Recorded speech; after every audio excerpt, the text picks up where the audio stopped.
ourselves together and rip ourselves apart.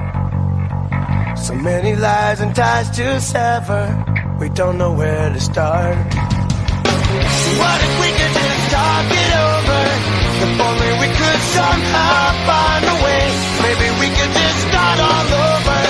If only we weren't breaking up today. If only we weren't breaking up today. This is the podcast where I get the Only we weren't breaking up today. On this episode, however, I am joined by Dave of One Band 5 Songs. So he is going to discuss his favorite albums from the band All. How's it going, Dave? Good. Thanks for having me on the show. I appreciate it. Hey, thanks for joining. So, as I said, we are going to be talking about the band All.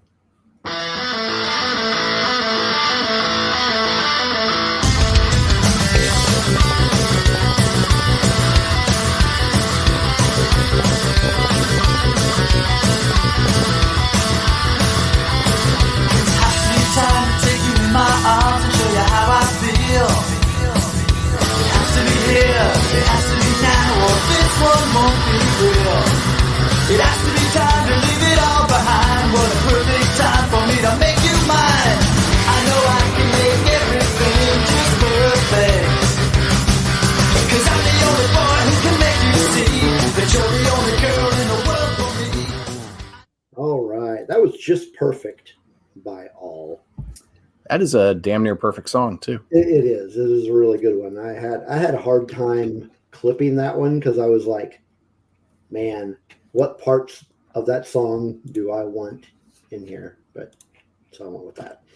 Anyway, let's get into just a little bit of history about the band first. The band was formed in 1987 by the members of Descendants, who we just did an episode on. This band was formed when Milo Ackerman chose to leave the music business to pursue a PhD in biochemistry.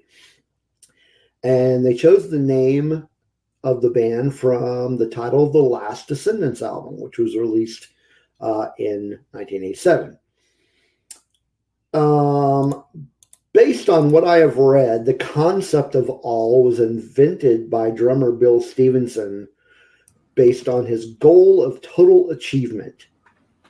Yeah, it was Bill and his best friend Pat. Very good. Yeah, they came up with it while they were fishing. Subsequently, Pat died while fishing because his boat was too filled with fish and it sank. Coming up with the idea while fishing does not surprise me.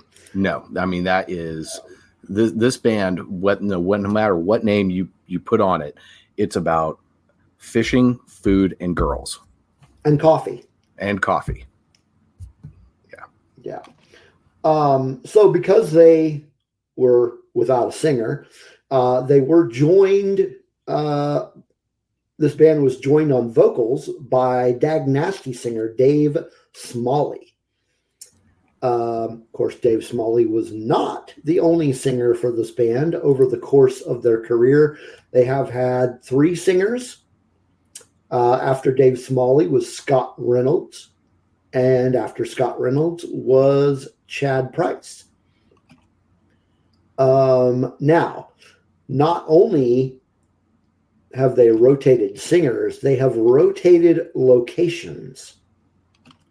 They started out in Los Angeles, and they have relocated, I believe, at least twice.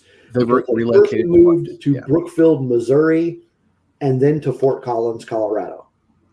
Yeah. So Bill Stevenson's dad owned property in Brookfield, and they figured it was a good central location since they were on the road most of the time. That is where it was. While in Missouri, that's where they met Chad Price. And nice little side note: Drag the River, Chad Price's other band, his band with John Snodgrass, has a song called Brookfield that's about Brookfield, Missouri. Nice, nice. I've never been to Brookfield, Missouri. In fact, I don't even think I know where it's at. I've been I through Missouri a number of times. I don't know where it is either, and I'm from Springfield, Missouri originally. Granted, I haven't been back there since like 1993. Yeah, But I mean, I drive through that state fairly often whenever I'm going up to either Michigan or Chicago or something like that. So based on the map, it appears that it is in kind of north central Missouri. okay, So yeah, that would make sense why I have never been through it because I don't generally drive through that part of Missouri. but yeah, part of the move was a lot of it was just financial, and the reason they moved to Fort Collins is that Los Angeles was too big, Brookfield was too small, and Fort Collins was just right. It was like Yeah. what's that stupid fairy tale with the porridge and the bears? Goldilocks? Yes, it's like there were Goldilocks in that mess. Oh, I got you. I got you. Having to find the one that's just right. So Fort Collins, I have been to several times, in fact. I was actually born in Aurora, Colorado, which is an hour-ish from Fort Collins. But the band, to date, they have released 9 studio albums, 2 live albums, 1 compilation album, and 1 EP. Yes, and one of those live records sounds horrible because at the time when it was recorded, Scott Reynolds, who was the singer, was horrifically sick. Oh no! Was that Hallwrecker? No, it's Trailblazer. Hallwrecker is the second Descendants live album. Oh, that's right. I'm getting my Descendants and all mixed up. Shit. Which is very easy to do if you are someone who has immersed yourself in both bands' discographies. Yeah. Yeah. Speaking of, you mentioned, and you played the clip of Just Perfect earlier. That song was written before Milo left the band. They used to do a newsletter that they would send out to their fans, and in the one that was announcing, hey, here's the all record, we're going on the Fine All tour, Milo's leaving the band, we have this new song called Just Perfect, Dave Smalley's going to come in and we're going to continue as all. They just laid the whole thing out. Yeah, that didn't surprise me. It does kind of sound like a Descendants album. Getting into a little personal background of the band. So when I first heard about the band, I wasn't at the time. I really wasn't a huge Descendants fan. I knew of them enough to where I knew about them and knew their material. But I had picked up just some random guitar magazine. I want to say it was Guitar World, but it was from the late 80s. Clearly. But I can't find a copy of that anywhere. I actually tried to find it so that I could tell you what issue it was specifically, but just some random, it was Guitar World. I'm pretty sure it was Guitar World. And there was a short column in there about Stephen Egerton. And I'm, flipping through the magazine. I'm like, hey, that's the guy from Descendants. What's this new thing he's got going on? Because I didn't know about at all. And I started, I found a couple of recordings and I'm like, okay, yeah, this is good. This is good stuff.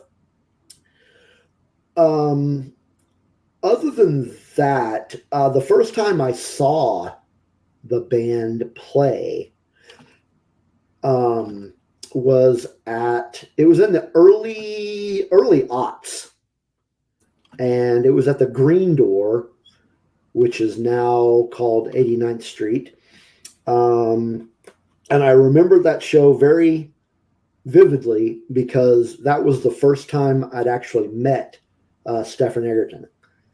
And from then on, we just kind of kept in touch. That was a great show. I was there with you. That also had the Armstrong was one of the opening acts. That's right. Yeah. And so Armstrong was a band that formed out of Hagfish. Mm-hmm. And Hagfish had the Blair brothers on guitar and bass. And Zach Blair is now the guitar player in Rise Against. And after the show, you and I ran into him outside, and he just sat there and BS'd with us for like 30 minutes to an hour. I remember that. I couldn't remember if that was Zach or the other one. No, and he was an absolute sweetheart. He was awesome. Just so nice. And that was such a fun conversation. And yeah, that was a fun show. I remember when I heard that he was the new guitar player for Rise Against, I was like, oh man, good for him, man. That's awesome. Oh yeah. And he's fit in with them like a glove. Because not to talk too much about Rise Against, but they're a band that definitely incorporates lots of different styles into their music. And you would never think, listening to just say a random Hagfish record, that their guitar player is actually a shredder. And that dude can play. He was in Gwar for a while, for Pete's sake. So yeah, super nice guy. If you are listening to this, if you like the Descendants, if you like all, go listen to Hagfish. Definitely. It's excellent stuff. I was just listening to some Hagfish earlier today. Very nice. Very nice. So, I guess my history with the band, I had heard the song "She's My Ex," but I didn't realize who it was. There was a radio show when I lived in Florida, out of one of the what are they called, public radio stations in Tampa, that had an alternative show on the weeknights called the Underground Circus. Great fucking name, by the way. Excellent name.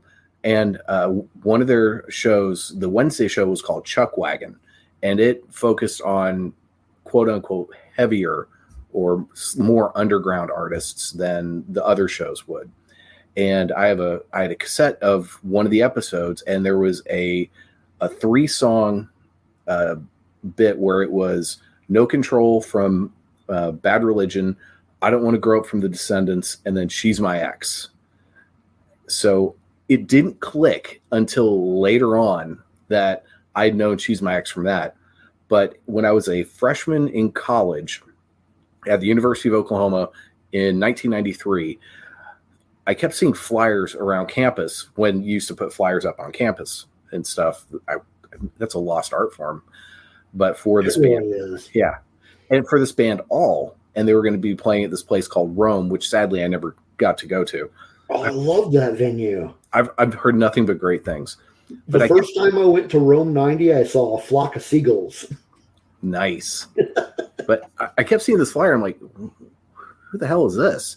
And then there was a guy in a class that who was into punk rock that I was in, and we were talking one day, and he asked if I was going to the All show, and I was like, I'm not sure who that is. He was like, oh, it's the Descendants. I was like, really? I was going to ask you whatever happened to them, as I found the Descendants through Pump Up the Volume, the movie, and then got the Liveage, their live album, which, if I'm being completely honest, I think overall is my favorite record from their entire discography. But that's a whole other story. So I then, as soon as I found that out, I went to the store and I picked up their current album that was out, which was Breaking Things. Immediately fell in love and have been a gigantic fan ever since. So 30 plus years at this point, I've been a fan of this band, and I would, pick up their albums over time as money would allow. And, kids don't know how easy they have it these days. You just throw on the Spotify or the YouTubes or whatever, and boom, it's all right there. Now, we had to go spend our hard-earned money, and sometimes we'd get a piece of plastic, and there was one great song in there, and everything else sucked, and you're like, no, I'm going to suffer. I'm going to make myself love this because I spent $17 on it, by God. I don't miss that. But so the first time I ever saw them was I want to say it was in 1995, and it was on the Pummel Tour, and they were playing in Oklahoma City in a place called Bricktown Live, which was in a part of downtown Oklahoma City called Bricktown. That actual building doesn't exist anymore. A couple years later, there was It's a canal now. Yeah, exactly. So it was the whole section of downtown was completely just redone very well. It's much nicer. The opening bands were the Lemons, and I can't remember the other one. I do remember Carl Alvarez got up and sang a song with the Lemons. And going into the show, I didn't know what to expect. I was not expecting them to play anything from the Descendants catalog. And the third song they played was I Don't Want to Grow Up. And I lost my mind because at that point, the Descendants weren't getting back together. We were never going to see these songs. So, and I think even at that point, the band didn't think they would ever be the Descendants again. So that was the first time. The second time was the show you mentioned. And I've seen them 1.5 other times. So the half time is the Stephen Egerton's record release show that he did when he put out his album. And basically it was 3/4 of the band was there. Okay, well, more like 2 of the singers and everyone except Carl Alvarez, the bass player, was there. So I kind of consider that the half show. And then we went to see them a weekend in Tulsa. I remember that show very well. Yes, yeah. A big event happened there. He got married on stage. I got married on stage at that show. It was very cool. Very, very cool. So that's my ridiculously long story. Well, no, tell us about the show in Tulsa. So that was great. So it was the last show on a Descendants tour, and Stefan lives in Tulsa. So on Saturday night, the Descendants play Kane's Ballroom, and it was Hagfish reunited for that show. A band called Radkey, which they were very tight, and then this band Ultimate Fake. I just saw them again a couple of weeks ago at Norman Music Festival. Yeah, that seems awful random that they were in Norman Music Festival. I know. It was so weird. Ultimate Fate Book is a band that Stefan really, really loves, so they reunited. They were fine. Hagfish was great, I thought. Okay, actually, the singer, bless his heart, he was trying really hard, but you could tell he was out of practice. The rest of the band was smoking, and the Descendants were really good. This would have been the second time I saw the Descendants. The first time was also with you, Steve, and that was at Riot Fest in Dallas. But then the next night, oh, and by the way, there were about 2,000 people at this show. The next night, there was a show in a much smaller venue, and I actually have the name of it. It is IDL Ballroom, and it was all Drag the River, The Last, Scott Reynolds doing a solo set, and Slaughter. And Slaughter is Stefan's instrumental band. There were about 250 people at that show. But I will say, and this is something that Steve and I have discussed ad nauseum over the years. I'm a much bigger All fan, the Descendants fan. And I thought the show in the smaller venue was just leaps and bounds better than the one at Kane's Ballroom. There was nothing wrong with the Kane's Ballroom show. It was great. Even Milo jumped up on stage. They did a really quick Descendants set of a bunch of really more obscure songs. I even thought that performance was better than the night before. But then Chad Price gets on stage and he's like, it's almost like he went, hold my beer. And I was like, okay, I'm going to make every last one of you MFers out here look bad. Watch this. And he just was on fire that whole show. I loved that show so much. That was one of those concerts. It's like a religious experience. That was a good show. The more intimate, like getting to see the Descendants twice in one weekend was pretty freaking amazing. That was, especially because I don't think anyone knew that was going to happen. I mean, obviously Milo was still in town because when The Last was playing, he was like right up in front. And that was, I've met everyone in the band except for Milo and Dave Smalley, though I know Dave Smalley via Facebook for whatever that's worth. But I saw Milo walking around. I was like, I'm not going to bother this guy. I'm just going to leave him alone. But yeah, those were super fun shows. Yeah, that was a pretty cool weekend in in Tulsa. That was actually my wife's birthday weekend. That was, and we dragged poor Mandy to a show of a band that she's not even a super fan of. Yeah. Twice. Yeah. She was great, but that y'all were so awesome to me that whole weekend. I like couldn't afford to go, and It was a lot of fun having you with us. It was. So I still to this day I greatly appreciate it. I have great memories of that weekend. Yeah, it was a good weekend. Yeah, really, really good memories of that Stephen Egerton show that you brought up, of course. But that was like we're recording this on May 16th. That show was on May 15th. And so that was like me and my wife's 14th wedding anniversary. It hurts my mind to think that 2010 was that long ago. Yeah. It just feels. But that was wedding anniversary part 1. Yeah, because it wasn't legal. It turns out that the minister that Stephen Egerton brought to the show so that we could get up on stage and get married was actually not legal in Oklahoma to perform weddings. Now, we still consider it valid for whatever it's worth. But then we had a quote unquote real wedding in October. But yeah, we still count that as a wedding anniversary. Nice. Such great memories. So let's get into some ranking. So we're going to start, if you've never listened to the show before, we start with, we do 5 albums, starting with number 5 and working our way down to the number 1 album. And as I said, now usually on the show, I will do my rankings, but for this episode, Dave is actually going to do his rankings. And actually, before we get into the ranking, I just realized that we forgot to do something. Tell everybody about your podcast, One Band, 5 Songs. Oh, yeah.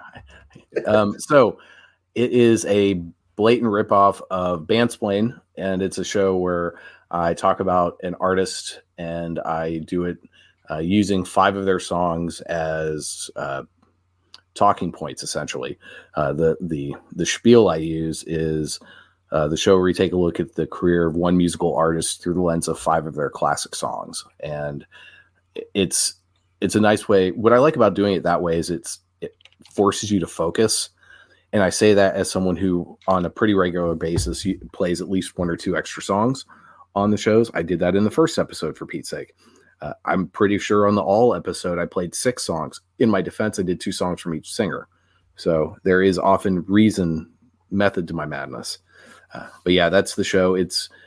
The show's been around for about 3 years and have about almost 110 episodes.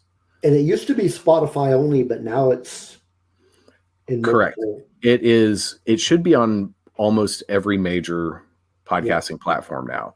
Yeah, I was using a feature that the Spotify for Podcasters platform offered, and they have done away with that feature. So I had to decide whether or not I was going to continue the show or not. And so I had a plan if I wasn't going to continue, and in that plan, I was going to record at least a couple of episodes as if the way I would do it going forward. And the nice thing about that is it opened it up. I could do bands whose music is not on Spotify.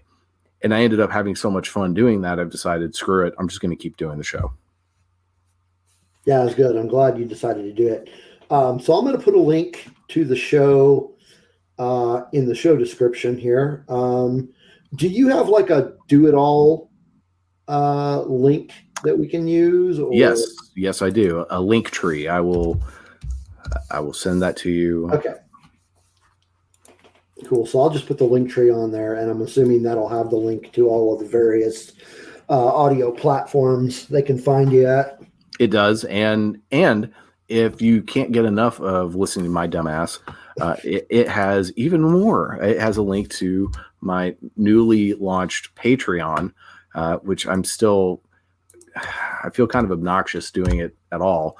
But so I do have bonus audio and written writing, Jesus, words. So my plan is right now I'm going to do at least 2 bonus things a month. I would love to say I'm going to do it weekly, but I also realize that is not going to happen. That is a little much. It is. But I can justify still taking people's money because it's only $1 a month. So it's if you're interested, I'd love to have you sign up. It's I've done so. Even when I first launched it, I had I think 3 things in there already. I've got a record review of the Blackburn's new album. I have an interview with our good buddy Justin Hensley from Punk Lotto Pod. Mm-hmm.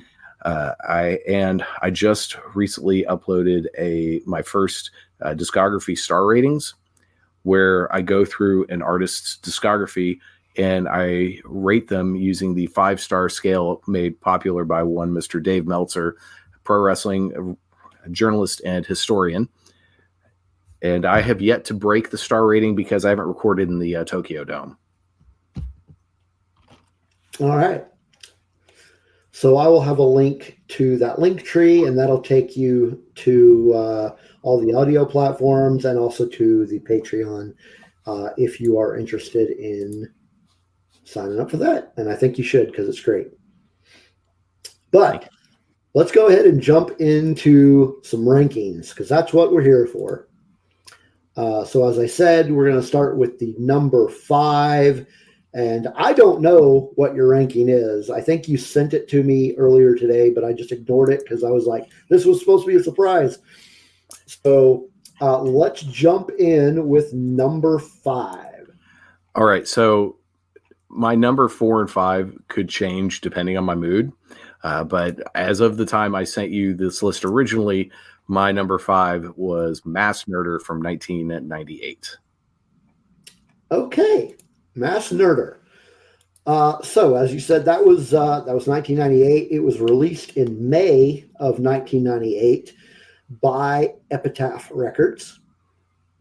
It was recorded in December 1997 and January 1998 at the Blasting Room in Fort Collins, Colorado. And it was produced by Bill Stevenson, Stephen Egerton, and Jason Livermore there at the Blasting Room. Interestingly, this song, or rather this album, I can't remember if it was 1 or 2, had some backing vocals on it by Milo. Yes, well, Breaking Things had backing vocals from Milo. It did. And Allroy Says has Milo backing vocals. So he's shown up a few times over the years to throw in backing vocals. But so this album is very much tied with the Descendants comeback album, Everything Sucks. Yeah. Because originally when they were putting this together, it was going to be Everything Sucks and Mass Murder. If you take out the Milo songs and you put the 2 records together, is basically what Everything Sucks would have been had Milo not come back. And there's actually demo recordings out there of that. There's a really good version of the song Silence from Mass Murder that Milo and Chad do as a duet. And it's fantastic. And their voices go so perfectly together. Like Everything Sucks is not one of my favorite Descendants records, but one of the absolute best things on it are Chad's backing vocals and the way that whenever Chad and Milo get together, they really up each other's game. And it just, they work so perfectly together. It's not even funny. Yeah. So this was their 7th studio album.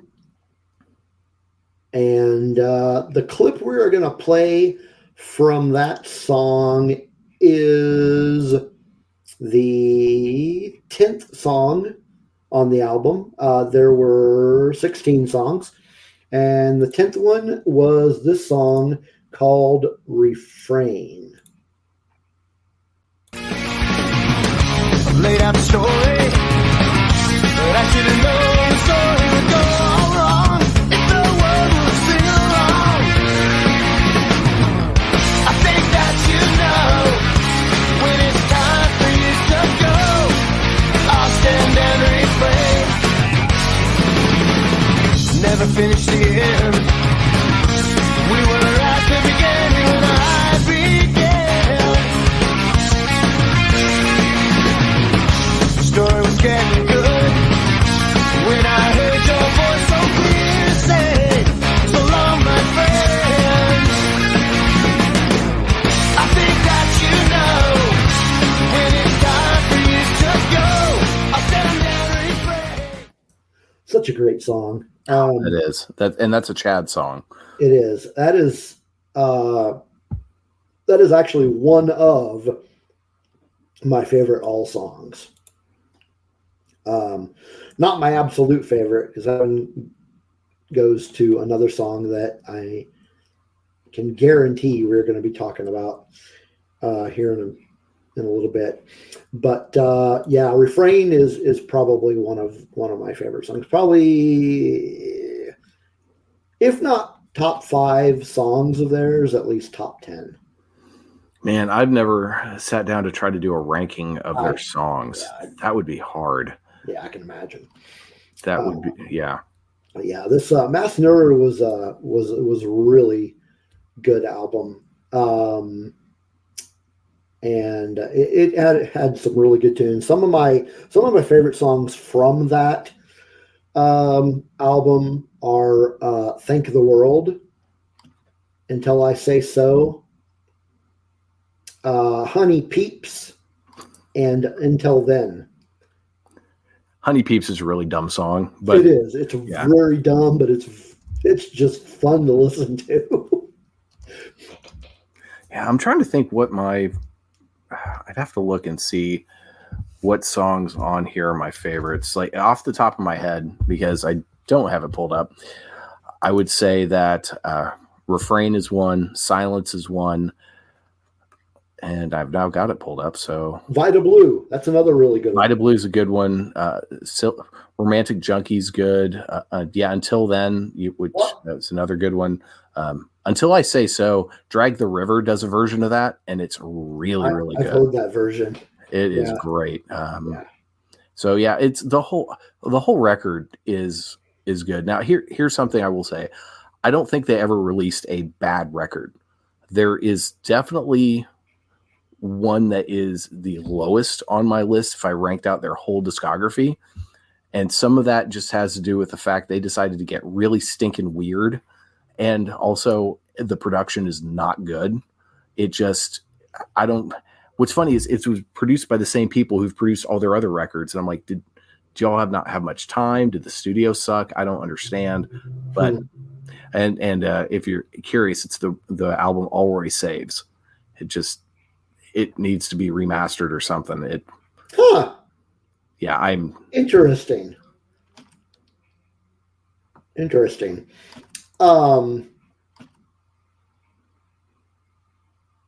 Okay. Well then, so Mass Nerder, number 5. That brings us to your number 4. Number 4, as of right now, is the 1989 album Allroy's Revenge. And this is the first with Scott Reynolds on vocals. That's right. So, Allroy's Revenge, released in September of 1989. That was released on Cruise Records. And I did talk about Cruise Records a little bit on our Descendants episode.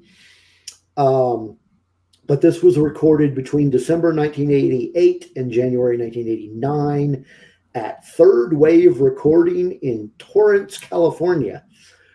And this was produced by Bill Stevenson. As you said, this was the first one with Scott Reynolds on vocals. So he was replacing Dave Smalley. And based on what I understand, Dave left the band because they were touring too much. And Bill wanted to tour more.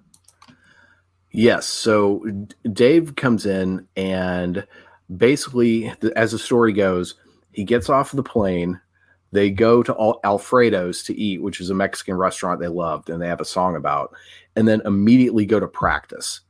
And they practice non-stop. And at one point, like during recording of, I want to say it was Just Perfect, Dave had a hard time hitting a note, and he's like, I'm really hungry. Can I just get something to eat? And Bill took a Snickers and taped it on the window in the studio and said, you can eat this when you hit these notes right. Damn. So yeah, after all this touring, and Bill was like, okay, we're gonna start working on the next record. And Dave was like, bro, I need a break. I can't do this. Because that's the work ethic of Bill Stevenson is probably unmatched. It's ridiculous. Yeah. So yeah, really, really good. It was given 3.5 stars out of 5 by All Music, which is an online music database. And most of what I have read about it said that it was a better album than the previous album, mostly because of Scott Reynolds' vocals. Yeah, so I can see that, and it depends on what you're referring to as the previous record. If they're referring to Allroy for President or Allroy for Prez, which was technically an EP, but the second Dave Smalley record, I think overall Allroy's Revenge is definitely a better record than that. Scott is, so of these three guys, 4 if you want to consider Milo, are definitely very different singers. Mm-hmm. And so Scott brings something very different and unique to the table when he's singing. Over the years, I've always gotten the impression that a lot of All fans consider Allroy's Revenge one of their best albums. Okay. Interesting. I wouldn't say it's one of their best, but I will say that this one does hold a special place for me because it contains my absolute favorite All song. And this song is not only my favorite, like all-time favorite All song. I just got through doing, just completed this, like one of those daily challenges things that we mentioned earlier about all-time favorite songs, like top 20 favorite songs. It was in my top 20 of all-time favorite songs. And it was this one.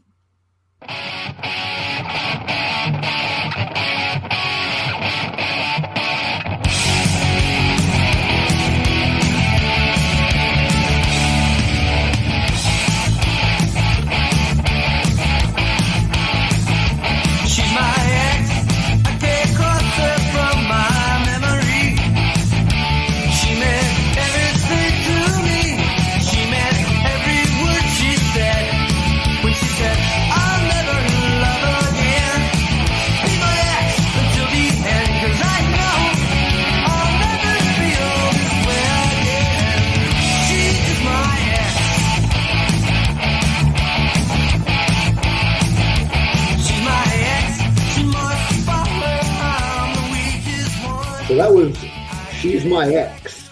Yeah, that is an all-time great song. It's a 5-star song.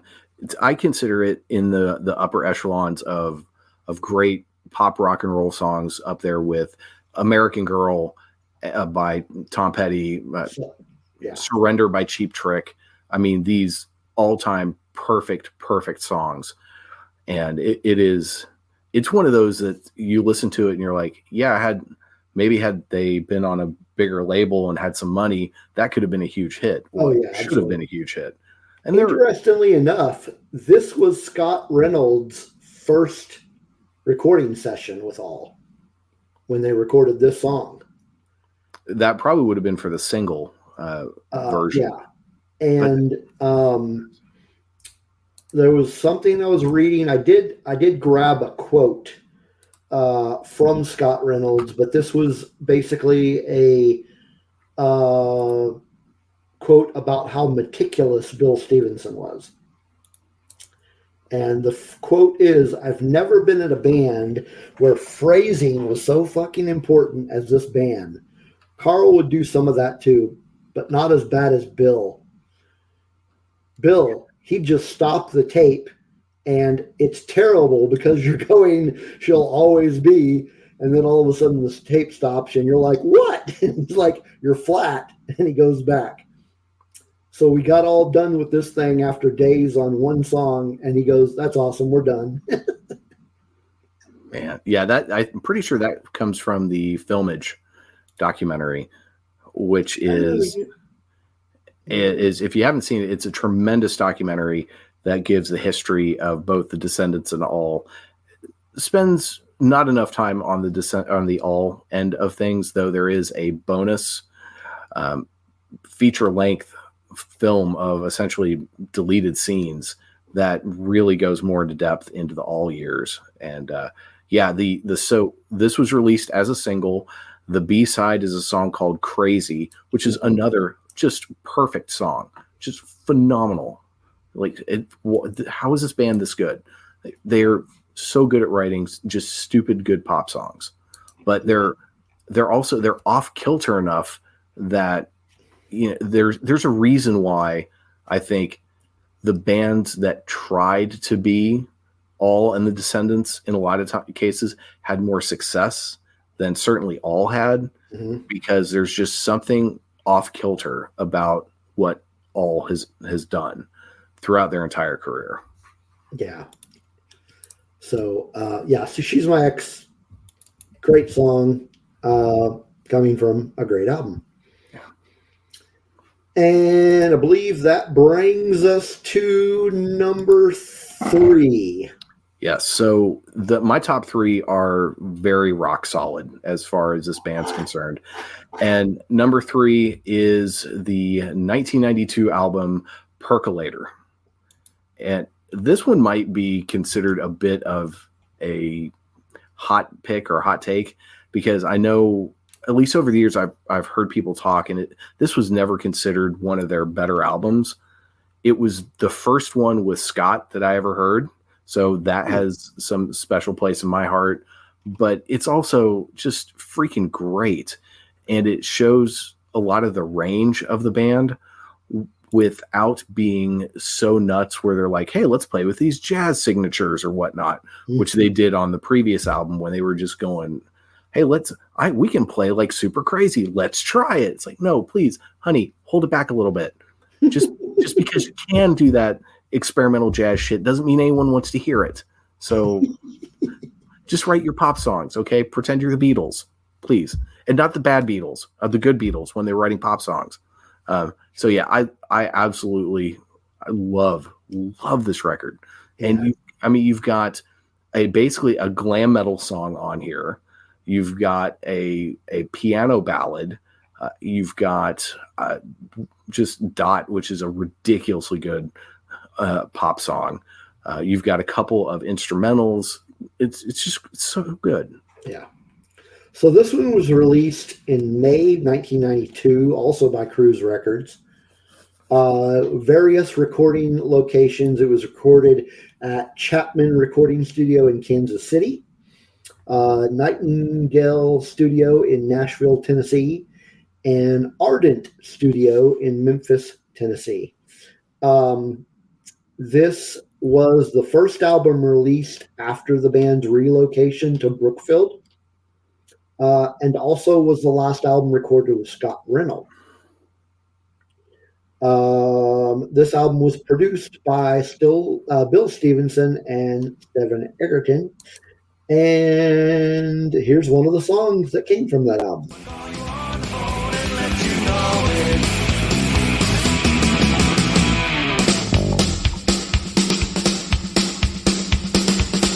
Back in my house, there's nothing on TV. Bathroom mirror cast confusing looks from me to me. I watch you from a distance, briefly held your pose. Guess that's just the way this story goes.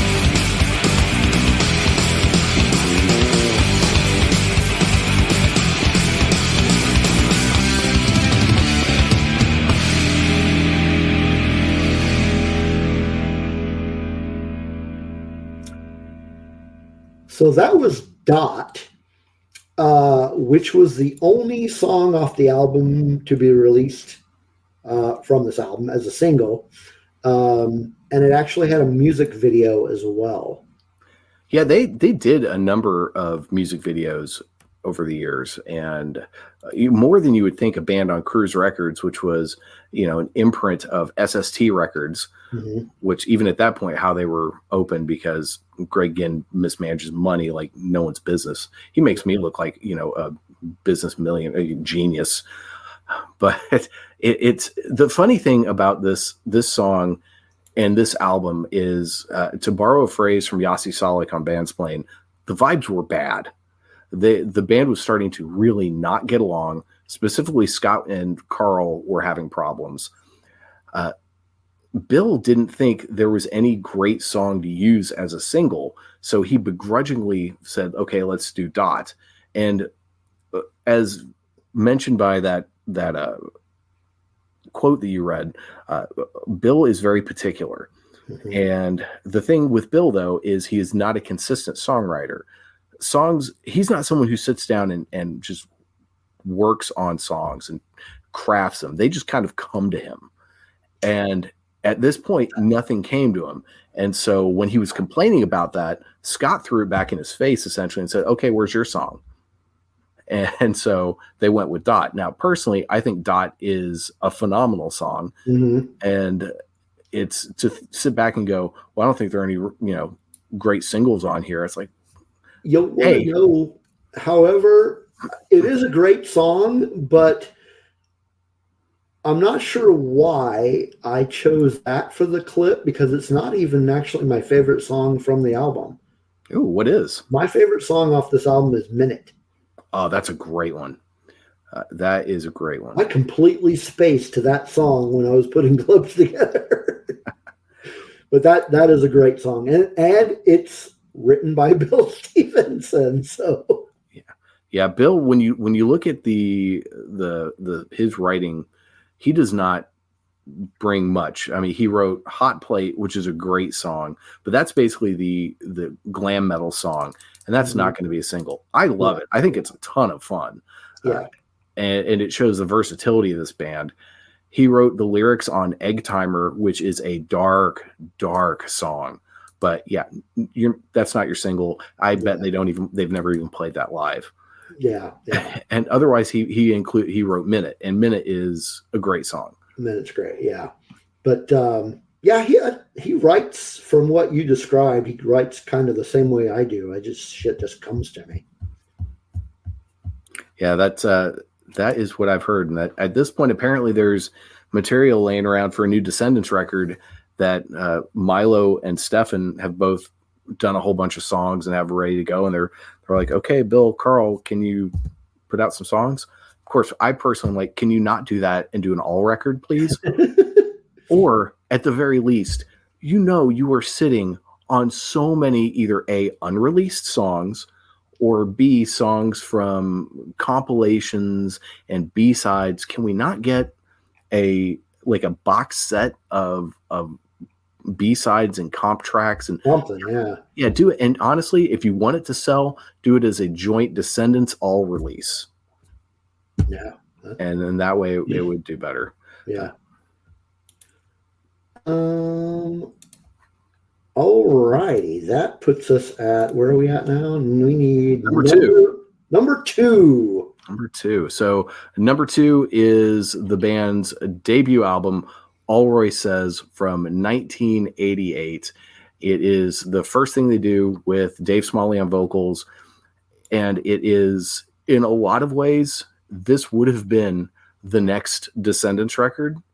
And for years, I have thought in my head that I kind of consider the Descendants an all one band. And there have been arguments about whether or not they are one band or they're two bands, or which one do you like better, yada, yada, yada. Mm-hmm. And eventually I finally settled on, no, they are two relatively distinct bands. Now, granted, when they were both active, essentially the way they would decide which songs would go on which albums Milo's songs would go on the Descendants records, Chad's songs would go on the All records. Otherwise, they would go to this board where they had all the other songs listed, and they would pick. They go, okay, I'll take that one, and the other, okay, I'll take that one. So, I mean, they are kind of the same band, and they're not. It's a big thing. But the argument that made me decide that no, they're really not the same band was a Scott Reynolds argument, and he said that. Does anyone consider Firehose and the Minutemen the same band? And if that's a case where the only one member is different, and that is D. Boone died, and the Minutemen stopped being a band, and then Ed from Ohio comes in and starts playing music with Mike Watt and the other guy whose name I'm forgetting, and they become their own band. And then over time, they really do their own thing. While you can still hear, it's like, oh yeah, this is the same foundation, but they do their own thing. That having all of this having been said, there is definitely distinctions in this record. Like, I think there's things here that probably wouldn't have happened with Milo and with the Descendants, and certainly the Allroy Saves would never have happened as a Descendants record.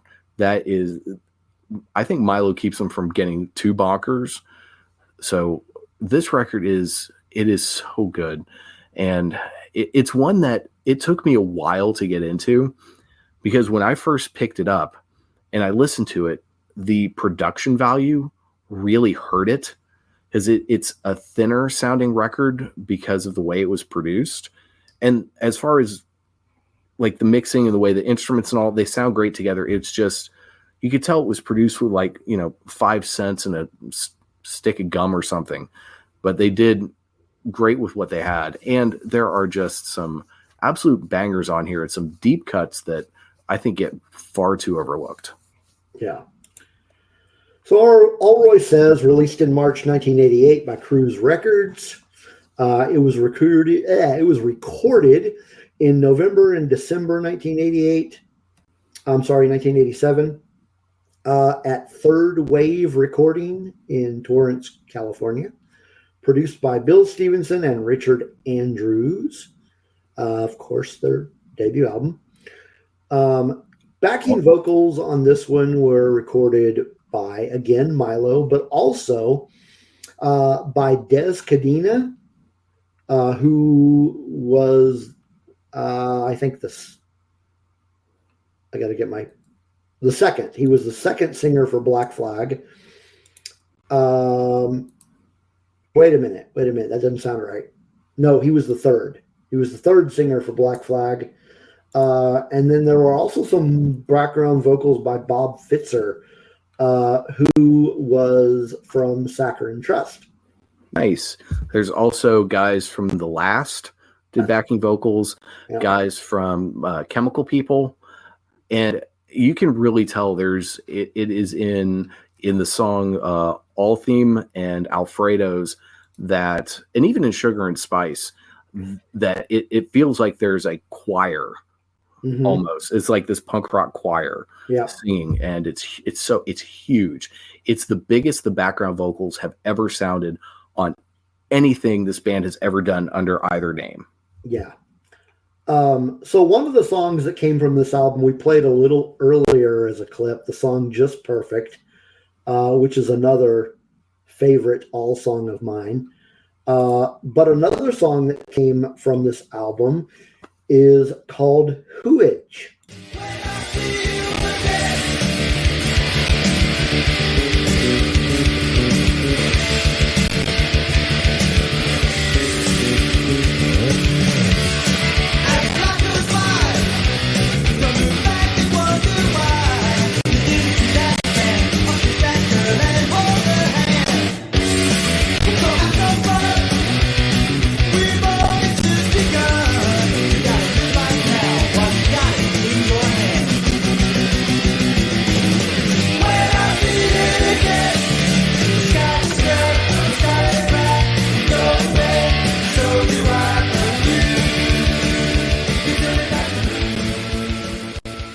Oh God, I love that song so much. It's so good. And the bass, Carl's bass on it is so prominent.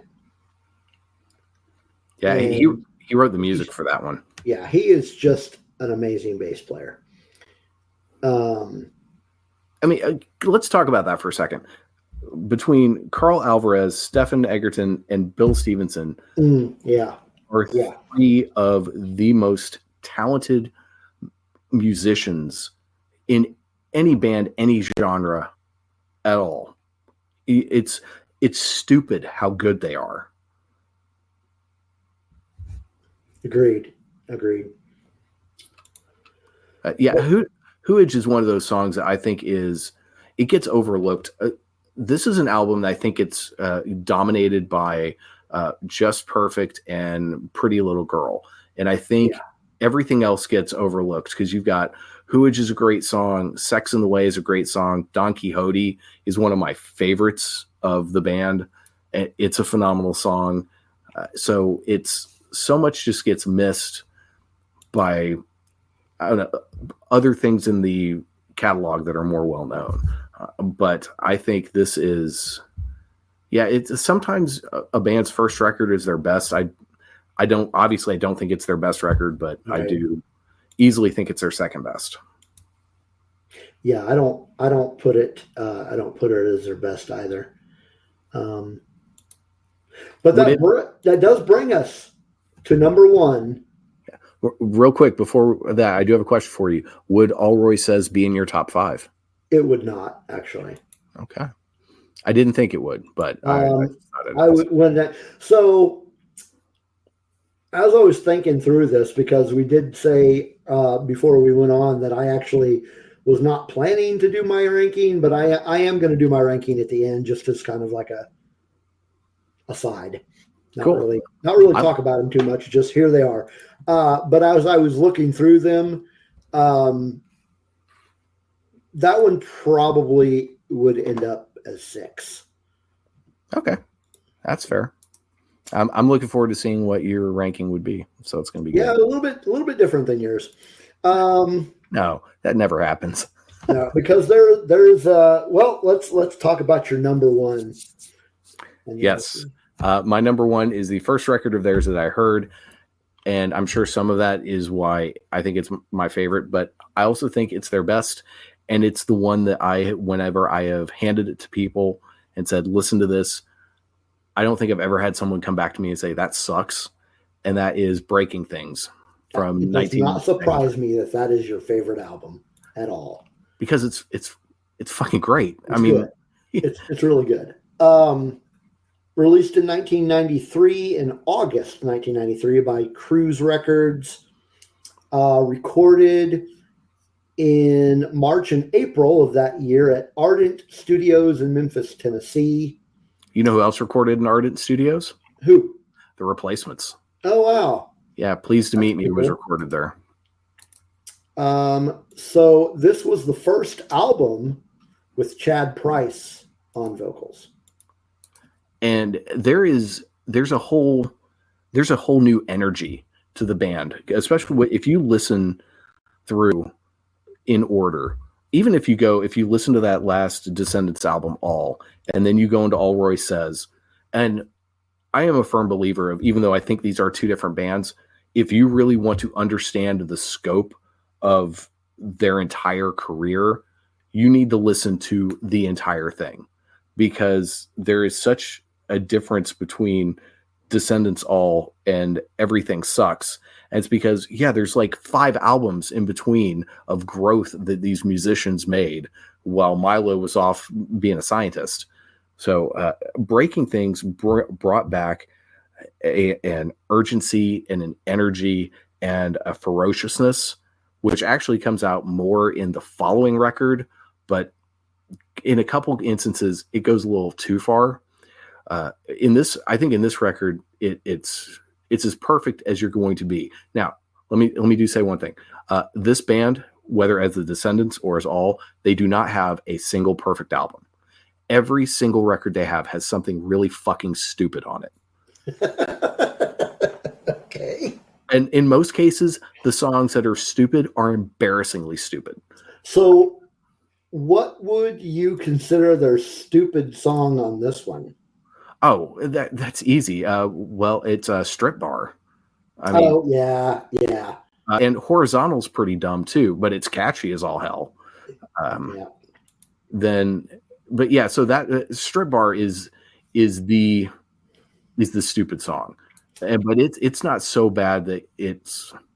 This isn't one that you would go, okay, we need to like reconsider a lot of things about our lives and Yeah. the things we've done before, because there are certainly songs in the Descendants catalog that they will not touch with a 10-foot cattle prod. So, when I was putting clips together for this episode, I was really going back and forth on a couple of different tracks on this one. One of the tracks I was going to use was the opening track, Original Me, which is just an amazing freaking song. It's just great way to open a new chapter in this band's life. But ultimately, I ended up going with this song, which was one of the singles from this album, and it is Shreen.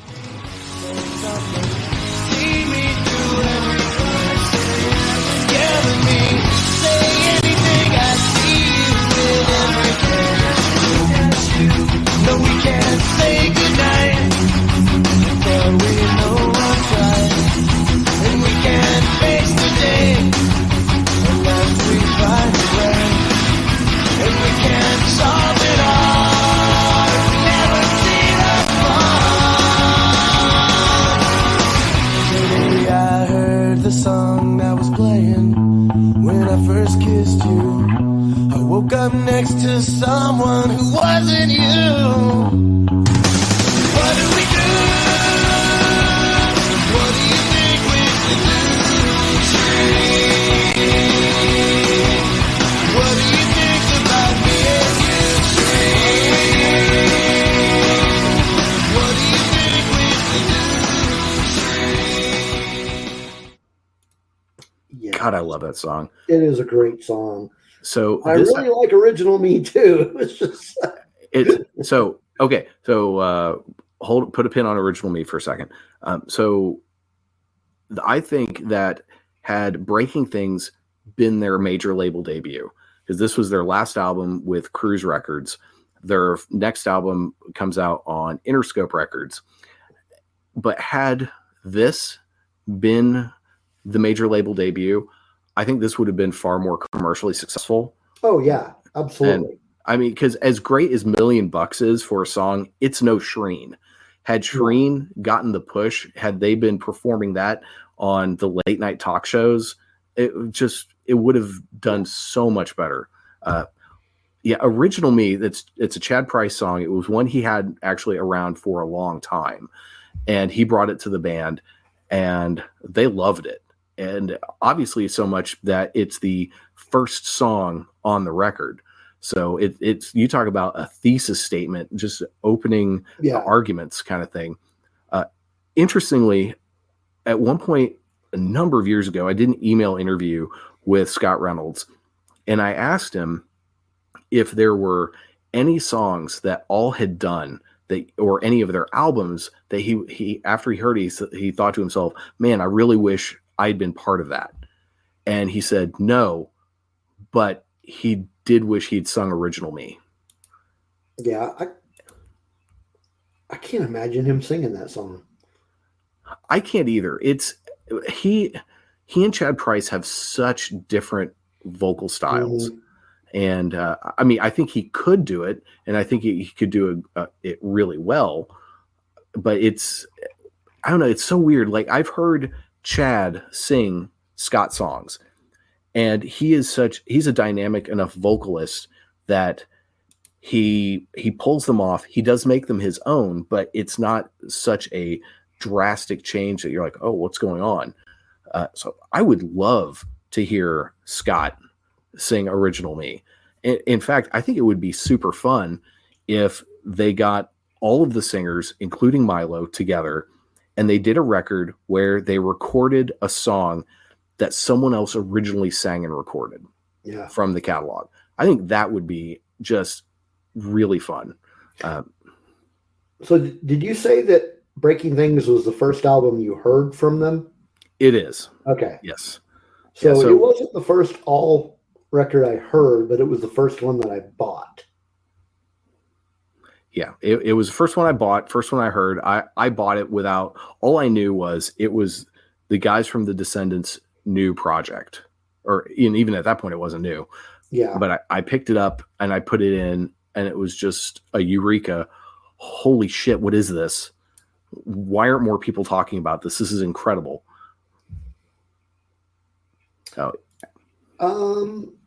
So there you have it. There are the 5 favorite albums of all as ranked by my friend Dave Brown of 1 and 5 songs. And I'm going to go ahead and just real quick tell you about how I rank my top 5.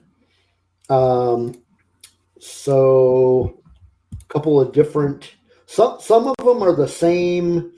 Some of my top 5 were in your top 5, just in different spots. But also there are some that were not in your top 5. My number 5 is Allroy Saves from 1990. Fascinating. And there were just a lot of good songs on this album that I really that really resonated, and they really kind of just stuck with me. Songs like Educated Idiot, Just Like Them, Simple Things, just love those songs. Those are great songs, no denying. Yeah.